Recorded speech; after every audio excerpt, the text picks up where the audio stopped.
అమ్మవారి అనుగ్రహాన్ని పొందిన వాళ్ళు ఏ కారణాలకి పొందారు అని అడిగారు అనుకోండి, ఈ కారణానికి పొందారు అని చెప్పడం కూడా చాలా కష్టం. ఎందుకో తెలుసా అండి? కాళిదాస మహాకవి ఏ కారణం చేత పొందాడు అని నన్ను అడిగారు అనుకోండి, విశ్వాసంతో పొందాడు అనాలంతే. ఎందుకు పొందాడు? గొర్రెలు కాసుకునేటటువంటి వాడు ఒక మహారాజు యొక్క కుమార్తెకి పతి అయ్యాడు. అయిన తరువాత మొట్టమొదటి రోజు రాత్రి ఆయన యొక్క నిజస్వరూపం తెలిసిపోయింది, అక్షరం ముక్క రానివాడని. చీకటి పడిపోయి ఉంది. ఆ రాజకుమార్తె అంది, ఇంతటి నిరక్షర కుచ్చివి, మా తండ్రి బాధపడతాడు నువ్వు అల్లుడు అని తెలిస్తే, నా మీద పగబట్టిన గురువు నిన్ను నాకు భర్తని చేశాడు, బెంగ పెట్టుకోకు. ఈ ఉజ్జయిని నగరంలో రాత్రంతా నగర సంచారం చేసి తెల్లవారే వేళ కాళికాదేవి గుళ్ళోకి వస్తుంది. నువ్వు వెళ్ళి గుళ్ళో కూర్చుని తలుపులేసి కూర్చో. ఆయనకున్నది మొండితనం. ఆ మొండితనాన్నే ఆస్తిగా ఆధారంగా చేసుకుని ఈశ్వరానుగ్రహం పొందగలిగినటువంటి శక్తిని ప్రచోదనం చేసింది ఆవిడ. కాబట్టి నీవు వెళ్ళి కాళికాదేవి ఆలయంలో తలుపులు వేసి కూర్చో. తెల్లవారుతుండగా అమ్మవారు వచ్చేస్తుంది, లోపలికి వెళ్ళిపోవాలి. ఇప్పటికీ వారణాసిలో వారాహి ఎలా తిరుగుతుందో అలా తిరుగుతుంది కాళికాదేవి. లోపలికి వెళ్ళడానికి ఆవిడ తలుపులు తెరుస్తుంది, నువ్వు బిడాయించి కూర్చో.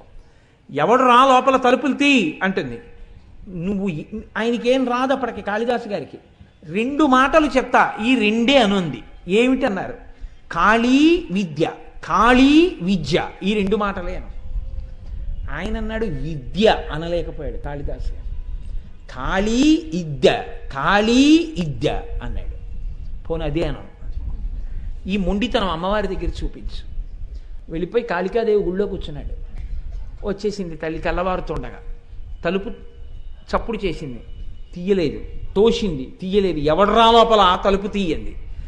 అమ్మవారే తలుచుకుంటే తలుపులు తీయలేనంత బలహీనురాలండి కాళికాదేవి కాదు. వచ్చిన ఆవిడ తనని అనుగ్రహించగలదు. గొర్రెలు కాసుకునేవాడిని నాకు ఆవిడ ఎలా ఇస్తుందండి కవిత్వం అని అడగకుండా కూర్చున్నాడు వీడి విశ్వాసం. చూద్దాం ఏం చేస్తాడో. ఒరే తలుపు తీస్తావా తీవా? ఏమీ లేదు మాట. ఖాళీ విద్య. తలుపు తీస్తావా తీవా? ఈవిడ విద్య కావాలని ఆయన. ఆఖరికి ఆవిడ ప్రసన్నురాలైంది. షహబాష్, ఎంత నమ్మకం రా నా మీద అనుకుంది. ఆ నాలుక తలుపు సందులోంచి బయట పెట్టింది. ఇప్పుడు తలుపు కొద్దిగా తీసి విద్య ఇస్తే కానీ తలుపు తీయడనమాట. విద్య లేనివాడు కాబట్టే తలుపు తీసుకోగలదని తెలుసుకోలేకపోయాడు. విద్యలు ఇచ్చిన తల్లి తలుపే తీయలేదా తెలుసుకోలేకపోయాడు. తలుపు నేను వేసేయగలను ఆవిడ రాకుండా. ఈ మొండితనం విశ్వాసంగా మారిపోయింది అమ్మవారి మీద. ఇప్పుడు నాలుకొక్కటే బయటెట్టాడు. ఎడంచేత్తో దాన్ని ఇలా లాగి రాసేసింది బీజాక్షరాలు. తలుపు తీశాడు. మాణిక్య వీణాం ఉపలాలయంతీం మదాలసాం మంజులవగ్విలాసాం మహేంద్ర నీలజ్యుతి కోమలాంగీం మాతంగ కన్యాం మనసా స్మరామి చతుర్భుజే చంద్రకళావతంసే కుచోన్నతే కుంకుమ రాగశోణే పుండ్రేక్షు పాశాంకుశ పుష్పబాణ హస్తే నమస్తే జగదేకమాతః అంటూ మహానుభావుడు శ్యామలా దండకం చేశాడు. మీకు అందరికీ తెలుసా శ్యామలా దండకం అత్యద్భుతమైనటువంటి దండకం. ఆవిడ ఎక్కడ ఉంటుందో దగ్గర నుంచి చెప్పేశాడండి శ్యామలా దండకంలో. జై జననీ సుధా సముద్రంత హృజన్మణి ద్వీప సంరూఢ బిల్వాటవీ మధ్యకల్పద్రుమాకల్ప కాదంబ కాంతార వాసప్రియే కృత్తి వాసప్రియే సర్వలోకప్రియే సాదరారబ్ధ సంగీత సంభావనా సంభ్రమాలోక నీపస్రగాబద్ధ చూలీచనాధత్రికే సానుమత్పుత్రికే శేఖరీభూత సీతాం సురేఖామయూఖావళీ నగ్ధ స్నిగ్ధ నీలాలక శ్రేణి శృంగారితే లోక సంభావితే కామలీలాధనుస్సన్ని భభ్రుల్లతా పుష్ప సందోహ సందేహ కృణాసికాముక్తికే చారు గోరోచనా పంక కేళీ లలామాభిరామే సురామే రమే ప్రోల్ల సత్వాలికాముక్తిక శ్రేణికా కుండల నీలికా కుండలో మండితోద్భాసి గండస్థలం యస్త కస్తూరికా పత్రరేఖా సముద్భూత సౌరభ్య సాంద్రీభవన్మంద్ర తాంత్రీశ్వరే భాస్వరే వల్లకీ వాదన ప్రక్రియాలోల తాళీ దశాబద్ధ తాటంక భూషా విశేషాన్వితే సిద్ధ సన్మాన్వితే అని పెద్ద దండకం జరిపి సర్వమంత్రాత్మికే సర్వయంత్రాత్మికే సర్వచక్రాత్మికే పాహిమాం పాహిమాం పాహిమాం దేవి తుభ్యం నమో దేవి తుభ్యం నమో దేవి తుభ్యం నమః అని పాదాల మీద పడిపోయాడు. అంతే, సర్వ విద్యలు కరతలామలకమైపోయాయి మహానుభావుడికి. ఇప్పుడు అమ్మవారి అనుగ్రహం అంటే ఏమిటో చూపించాడు. ఆయన దంతపంక్తిలో ఒకడైపోయాడంతే అమ్మవారి అనుగ్రహం. ఇప్పుడు చెప్పండి, కాళిదాసు గారు అమ్మవారి అంతటి మహాజ్ఞాని కావడానికి ఏమి అర్హత కలిగిన వాడు అని మీరు నన్ను అడిగారనుకోండి, నేనేం చెప్పవలసి ఉంటుంది మీకు? విశ్వాసమే. భక్తితో కూడిన కర్మాచరణము ఆ స్థాయికి వెళ్ళిపోయిందంతే. ఆ రోజులలో ఆశ్చర్యం అండి, ఆయన పేరే కాళిదాసు అయిపోయింది. ఇంకో పేరు లేదు ఆయనకి, ఆయన పేరే కాళిదాసు.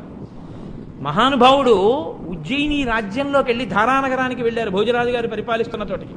భోజరాజు గారి ఆస్థానంలో ఏకసంతాగ్రాహి, ద్విసంతాగ్రాహి, త్రిసంతాగ్రాహి అని ముగ్గురు ఉండేవారు. ఒక్క మాట పద్యం చెప్తే ఏకసంతాగ్రాహి గ్రహించి చదివేస్తాడు. చెప్పిన ఆయన ఏకసంతాగ్రాహి చదివితే 2 మాటలు విని ద్విసంతాగ్రాహి చదువుతాడు. ద్విసంతాగ్రాహి ఏకసంతాగ్రాహి చదివిన వాడిది విని త్రిసంతాగ్రాహి చదువుతాడు. వీళ్ళు ముగ్గురు చదివి అంటారు, వాడి సొంత కవిత్వం కాదు మహాప్రభో, ఎక్కడో ఉన్నదే వీడు చదివాడంటారు. రాజు శిక్ష వేసి పంపిస్తుండేవాడు. ఏ కవిని భోజరాజు దగ్గరికి రానిచ్చేవారు కాదు. కాళిదాసు గారు అమ్మవారి అనుగ్రహంతో కనిపెట్టారు, వీళ్ళు భోజరాజు దగ్గరికి కవుల్ని చేరనివ్వట్లేదు అని.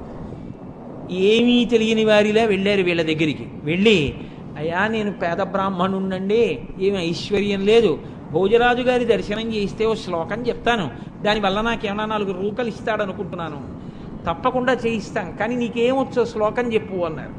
ఆయన అన్నాడు, అస్థివద్బకవచ్చైవ చల్లవత్ తెల్ల కుక్కవత్ రాజతే భోజతే కీర్తి పునఃసన్యాసిదంతవత్ అన్నాడు.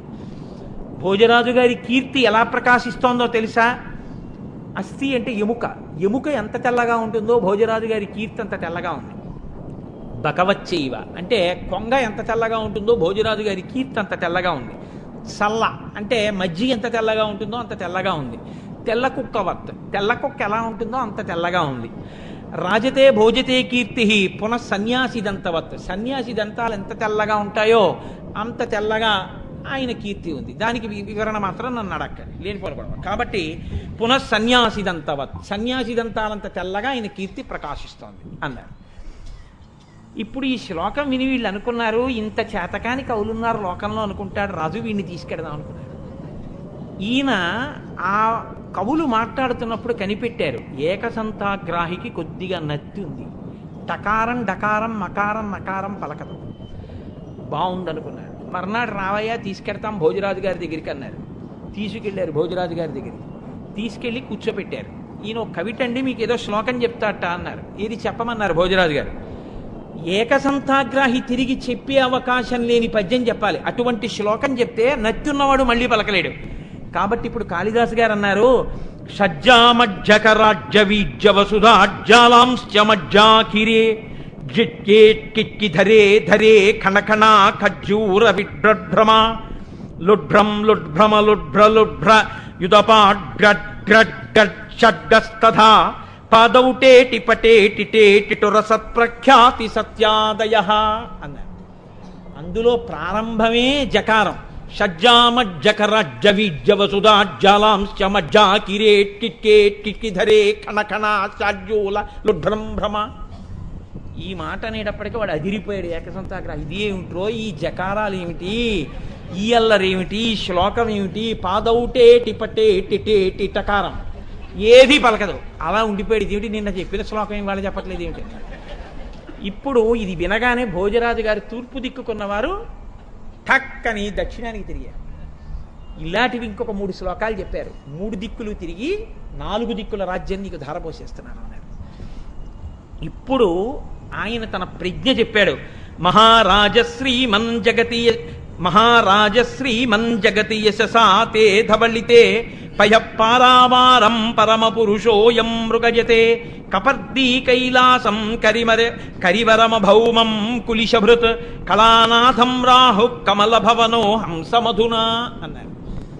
మహారాజా, మీ కీర్తి ఎంత తెల్లగా ప్రకాశిస్తోందో తెలుసా? నీ కీర్తి విపరీతమైన తెల్లతనంతో ప్రకాశించేయడం వల్ల బ్రహ్మగారికి తన హంసవాహనం కనపడడం మానేసింది. వెతుక్కుంటున్నాడు, తెలుపులో కలిసిపోయి. శ్రీ మహావిష్ణువు పడుకుందామంటే పాలసముద్రం కనబట్టలేదు, వెతుక్కుంటున్నాడు. పరమశివుడు తన ఇంటికి తాను ఎడదామంటే కైలాస పర్వతం కనబట్టలేదు, వెతుక్కుంటున్నాడు. గ్రహణం రోజున రాహువు చంద్రుడిని పట్టుకుందామంటే కనబట్టలేదు, ఈ తెలుపులో కలిసిపోయింది, వెతుక్కుంటున్నాడు. నీ తెలుపు వాళ్ళ త్రిలోకాధిపతుల యొక్క స్థావరాలు కనబడకుండా చేసేసింది. అంత తెల్లతనంతో ప్రకాశిస్తోంది నీ కీర్తి అన్నారు. అనేటప్పటికీ పరమ సంతోషపడిపోయి అప్పుడు కాళిదాసు గారు వీళ్ళ ముగ్గురి యొక్క ఆగడములను బయటపెట్టారు. ఆ అప్పుడు వీళ్ళ ముగ్గురిని సంస్థానంలోంచి బయటికి పంపించి కాళిదాసు గారిని తీసుకొచ్చి ఆస్థాన కవిగా వేశాక ఎందరో కవులకి భోజరాజు దర్శనం చేయించారు మహానుభావుడు. అమ్మవారి అనుగ్రహంతో అవతల వారి మనస్సులో ఉన్నటువంటి విషయాలను గ్రహించి చెప్పగలిగిన శక్తి ఉండేది కాళిదాసు గారికి. ఆయన వినక్కర్లేదు, అది ఆయన శక్తి. అంటే మీకు నేను ఒక విషయాన్ని మనవి చేస్తాను. ఆ సంతోషానికి కాళిదాస్ ఒకడు ప్రకాశిస్తున్నాడంటే ఏడిచేవాళ్ళు చాలామంది ఉంటారు లోకంలో. కాబట్టి అయ్యో వాడేం చేస్తున్నాడు, పోనీ మనం చేద్దామని ఉండదు, వాడిని ఎలా పాడు చేద్దామని చూసేవాళ్ళు ఎక్కువ. కాబట్టి కాళిదాసు గారికి భోజరాజు గారి దగ్గర ప్రాపకం ఎక్కువైపోతోంది. భోజరాజు గారి దగ్గర కాళిదాసు గారిని ఎలా పాడు చేయాలి. నేను ఆయన దగ్గరికి వెళ్ళి అన్నారు, మీకు తెలియని విషయం కాదు, ఆయన సానివాడలకు తిరుగుతూ ఉంటాడు. ఇప్పుడు కొత్తగా చేపలు కూడా తింటున్నాడు మహాప్రభు. అంటే ఈ మాట చెప్పగానే ఒకటి భోజరాజుకి తెలుసు, కాబట్టి చేపలు కూడా తింటున్నాడు బ్రాహ్మణుడయ్యుండి అంటే శిక్ష వేస్తాడనుకుని చెప్పారు. భోజరాజు నవ్వి అన్నారు, ఈ మాట చేపలు కొనుక్కెడుతుండగా కాళిదాసును పట్టుకుని తీసుకురండి, శిక్ష వేస్తానన్నారు. అక్కడ లేరు కాళిదాసు గారు, కానీ ఆయన అన్నీ తెలుసుకోగలడు కాళికాదేవి అనుగ్రహంతో. తన మీద మిగిలిన కవులు చాడీలు చెప్పిన విషయం తెలుసుకుని మర్నాడు ఉదయమే అలా వెళ్ళి శాకాహారం అమ్మే కొట్టులోకి వెళ్లకుండా మాంసాహారం అమ్మే కొట్టు దగ్గరికి వెళ్ళి పెద్ద పెద్ద చేపలు 4 కొనుక్కుని నీళ్లు కారుతున్న చేపల్ని చంకలో పెట్టుకుని వెళ్ళిపోతున్నారు రోడ్డు మీద. ఆ చేపలు తోకలు ఇలా ఆడిస్తున్నాయి, నీళ్లు కారుతున్నాయి. ఆయన్ని పట్టుకుని ఈ మిగిలిన కవులు భోజరాజు గారి యొక్క సమక్షానికి తీసుకెళ్లారు. మహాప్రభువు తప్పు చేస్తుండగా పట్టరమన్నారు, చేపలు పట్టుకెడుతుండగా తీసుకొచ్చాం, అదిగో చంకలో చేపలు అన్నారు. తెలియని వాడిలా భోజరాజు అన్నారు, కక్షేకిం తవ, చంకలో ఏం పెట్టుకొచ్చావు కాళిదాసు అన్నారు. అంటే ఆయన అన్నాడు, పుస్తకం పట్టుకొచ్చా. ఓహో పుస్తకం పట్టుకొచ్చావా, కిముదకం, అందులోంచి నీళ్లు కారుతున్నాయే ఏమిటి అన్నారు. కావ్యార్థసారోదకం, అది ఆ పుస్తకం మహాకావ్య, ఆ కావ్యం యొక్క సారం అలా కారుతోంది అన్నారు. ఓహో అంత గొప్పదే. గంధం కిం, మంచి వాసన కూడా వస్తుంది, ఏమిటా వాసన అంటే ఆయన అన్నారు, ఘనరామ రావణ మహాసంగ్రామ రంగోద్భవ, రామరావణ సంగ్రామం అయినప్పుడు అక్కడ ఉన్న ధూళి పైకి లేచిందయా వాసన మహారాజా. ఓహో పుచ్చక్కిం, మరి ఏదో తోక కనపడుతోందే వెనక్కి, అదేమిటన్నారు. ఘనతాళపత్ర లిఖితం, చాలా పెద్ద తాటాకు గ్రంథం ఇది, అందుకని తోక కనపడుతోంది నీకన్నా. ఓహో కిం పుస్తకం హే కవే, ఏం పుస్తకమో అది అంటే రాజన్ భూసుర దైవతైశ్చ పఠితం రామాయణం పుస్తకం, రాజులు బ్రాహ్మణులు అందరూ చదివేటటువంటి పుస్తకం లోకంలో ఏదో ఆ రామాయణం నా చక్కలో ఉందన్న. అలాగా ఇలా ఇయ్యి అన్నారు భోజరాజు గారు. ఇలా తీసి అక్కడ పెట్టాడు, అది రామాయణ గ్రంథంగా మారిపోయింది. చాడీలు చెప్పినటువంటి వాళ్ళ కళ్ళు బైర్లు కమ్మాయి, అది కాళిదాసు గారు అంటే. అందుకే ఇప్పటికీ మహాపురుషులు కూడా కాళిదాసు గారి మేఘ సందేశం, కాళిదాసు గారి అభిజ్ఞాన శాకుంతలం, కాళిదాసు గారి రఘువంశం, మల్లినాథ సూరంతటి వాడు రఘువంశానికి వ్యాఖ్యానం రాసుకున్నారు.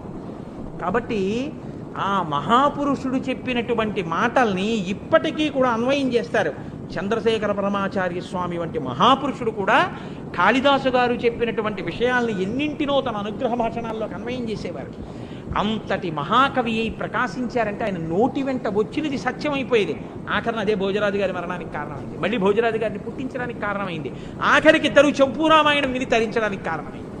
కాబట్టి అటువంటి కాళిదాసు గారు లోకంలో ఆవిర్భవించారంటే అమ్మవారి దంత పంక్తి, అది ఆవిడ యొక్క అనుగ్రహం.